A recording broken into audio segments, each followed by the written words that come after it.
Dear students, we are continuing with our lesson A Shipwrecked Sailor by Gabriel Garcia Marquez.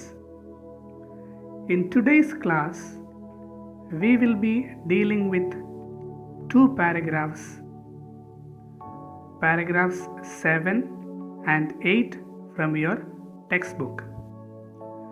Open your textbook and listen carefully.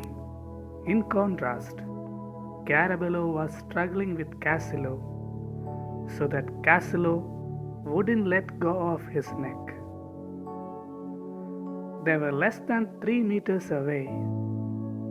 I figured that if they got just a little closer, I could hold out an oar for them to grab.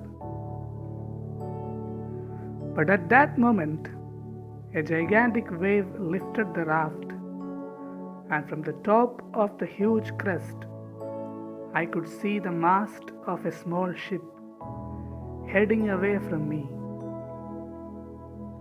When I came down again, Carabello had vanished, with Casillo hanging on to his neck. Alone, 2 meters away, Rengifo was still swimming calmly towards the raft. In this paragraph, we have seen the struggle that is being faced by Carabello and Casillo. So let us go for a question. What happened to Carabello and Casillo? Give me the answer. What has happened to them? Yes, Carabello had vanished with Casillo hanging on to his neck. So as we know, they both were together trying to reach the raft. But when the wave came, they couldn't control their swim.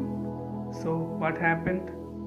They got sink in the huge wave and they got disappeared from the sight of the narrator.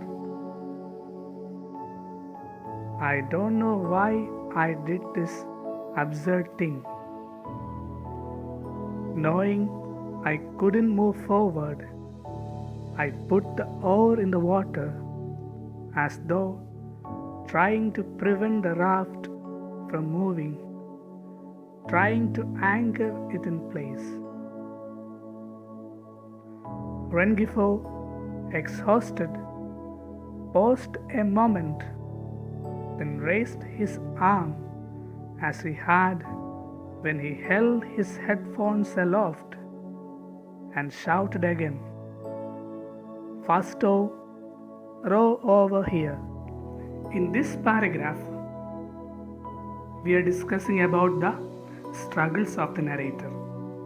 In the previous paragraph, we have seen there was a huge wave which lifted the raft, right? So who is on that raft? Yes, narrator is on that raft. So he had to struggle hard in order to stay safe without sinking into the wave. Do you get me? Yes. And towards the end of this paragraph, Rengifo is also mentioned. What he did? He raised his hand and asked the narrator to row towards him faster. So these are the two things that happened here. Now let's see a question. What was the absurd thing done by the narrator? What was it? Knowing that he couldn't move forward, the narrator put the oar in the water as though trying to prevent the raft from moving and to anchor it in place. So this was the absurd thing done by the narrator. With this, we have completed paragraphs 7 and 8. So as an activity, all of you should read those paragraphs fluently. In the coming days, we will be discussing more about this chapter, A Shipwrecked Sailor by Gabriel Garcia Marquez. Thank you.